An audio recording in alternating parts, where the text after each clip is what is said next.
إلى منتصف خليج السويس تقود رحلة البحث. في هذه المنطقة ترقد واحدة من السفن الغارقة الأقل شهرة في شمال البحر الأحمر.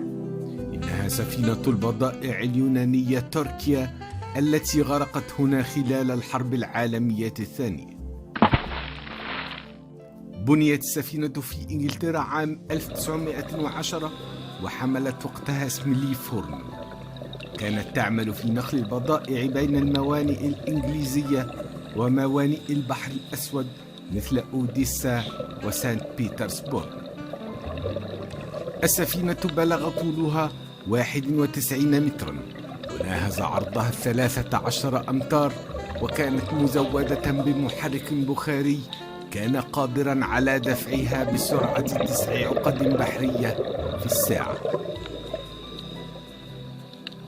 ظلت السفينة تنقل البضائع والفحم خلال الحرب العالمية الأولى، ولم تتأثر بالأعمال الحربية في البحر المتوسط أو البحر الأسود. في عام 1935 بيعت لشركة شحن يونانية وتغير اسمها لتبحر تحت اسم تركيا. خلال الحرب العالمية الثانية عملت في نقل العتاد الحربي والذخائر حتى رحلتها الأخيرة في عام 1941. في شهر مايو من عام 1941 غادرت السفينة تركيا ميناء نيويورك بحمولة من السيارات والإطارات والأسلحة الخفيفة والمتفجرات قاصدة ميناء بيريه اليوناني. لم يكن من الممكن وقتها دخول البحر المتوسط لسيطرة قوات المحور على مضيق جبل طارق. كان السبيل الوحيد للوصول إلى ميناء بيريه هو الدوران حول رأس الرجاء الصالح ثم البحر الأحمر فقناة السويس. وصلت السفينة التركية في 17 من مايو إلى خليج السويس بدون أي حوادث تذكر، لكن بالقرب من فنار الزعفرانة شب على متنها حريق وانتشر في عنبر البضائع رقم 3 حيث كانت حمولتها من المتفجرات. أيقن الطاقم سريعا عواقب هذا الحريق، وغادر جميع السفينة بسرعة قبل أن يدوي انفجار هائل غاصت بعده السفينة الكبيرة واستقرت في عمق يقارب 24 مترا على بعد 2.5 ميل من فنار الزعفران. ونظرا لظروف الحرب العالمية الثانية لم يكن ممكنا انتشال أي شيء من حمولة السفينة، ولم تمض بضع شهور إلا وكانت طي النسيان. فقط بقيت بضع صفحات في سجل هيئة اللويدز البحرية تحكي قصة رحلتها الأخيرة. مع نمو صناعة الغوص السياحي اتجهت الأنظار للبحث عن السفن الغارقة التي أصبحت مزارات سياحية تجذب إليها رواد سياحة الغوص في البحر الأحمر. بمساعدة الصيادين المحليين عثرت بعثة صغيرة على السفينة وسجلت موقعها، لكن زيارتها ظلت محدودة نظرا لموقعها البعيد في شمال خليج السويس. بعد مرور ما يقارب 80 عاما على غرق السفينة تحولت إلى نقطة جذب للحياة البحرية، فقد غطتها الشعاب وغزتها أسراب عديدة من الأسماك واتخذتها منزلا. منظومة شعاب البحر الأحمر احتوت السفينة الغارقة لتصبح بعدها نواة لحاجز مرجاني جديد، كما هو الحال مع معظم السفن الغارقة.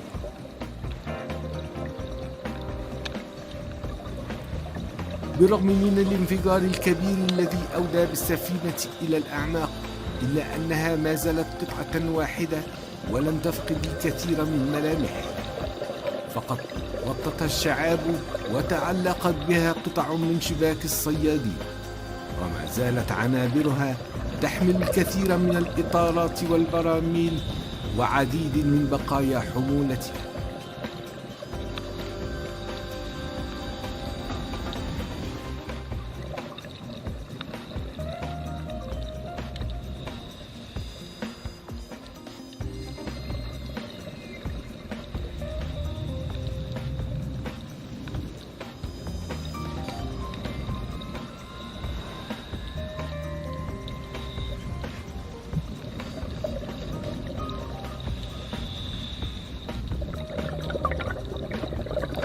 سمكة الري الرقطاء تسرع فوق القاع الرملي. صغير الموري يطل من بين الشقوق. سمكة الصخرة تتأهب للدفاع عن نفسها. الأمير العربي والرخوية الحمراء. في مشهد نادر يهدد الأخطبوط سمكة الديك. تحت سطحي يحوم زوج من الدلافين ويقترب من الغواصين. مجددا سمكة الصخر. سمكة الدكتور تقدم قنفذ البحر. سمكة الديك تهرع للشعاب بينما تنظر الري الرقطاء في حذر. سمكة التمساح مستلقية فوق الحيطان. على أحد جوانب السفينة الغارقة نمت مروحيات الشعاب. متعة تصوير الحياة البحرية تكتمل هنا.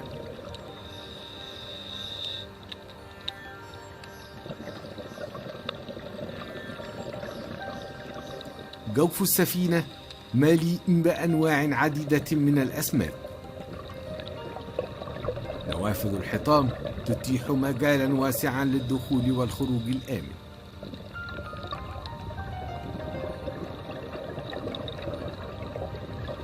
التنوع الإحيائي الكبير الذي يميز منظومات الشعاب يتجلى هنا في صورة رائعة.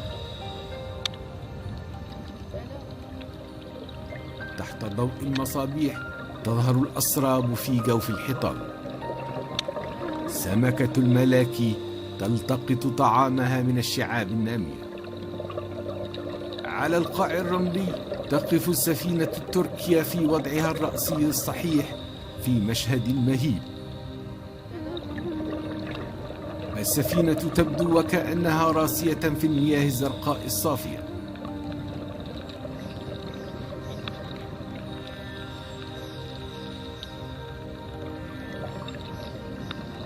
بين أكوام الحطام تتواصل رحلة الغواصين لاستطلاع السفينة الغارقة.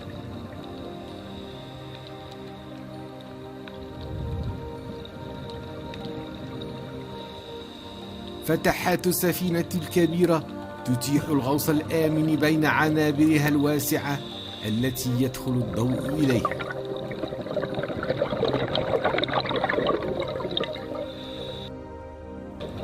يمضي وقت القاع سريعا ويقترب وقت وداع السفينة الغارقة. قرب الحطام يحلق قنديل البحر الشفاف وكأنه يودع الغواصين.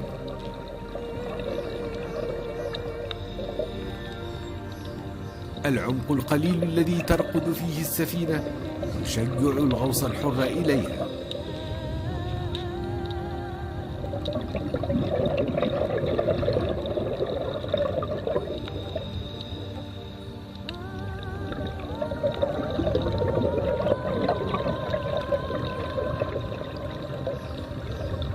عقب الغوصة الشيقة عاد الجميع بسلام إلى السطح.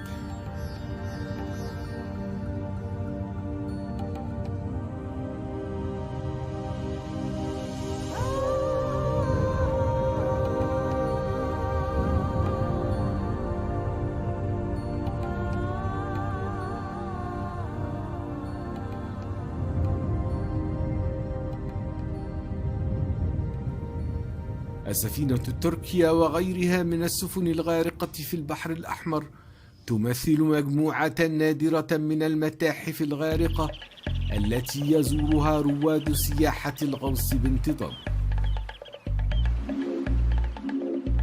هذه المجموعة النادرة ما زالت في انتظار جهة إشراف رسمية تحافظ عليها وتنظم زيارتها وتحسن استغلالها.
ভ্রমর হয়ে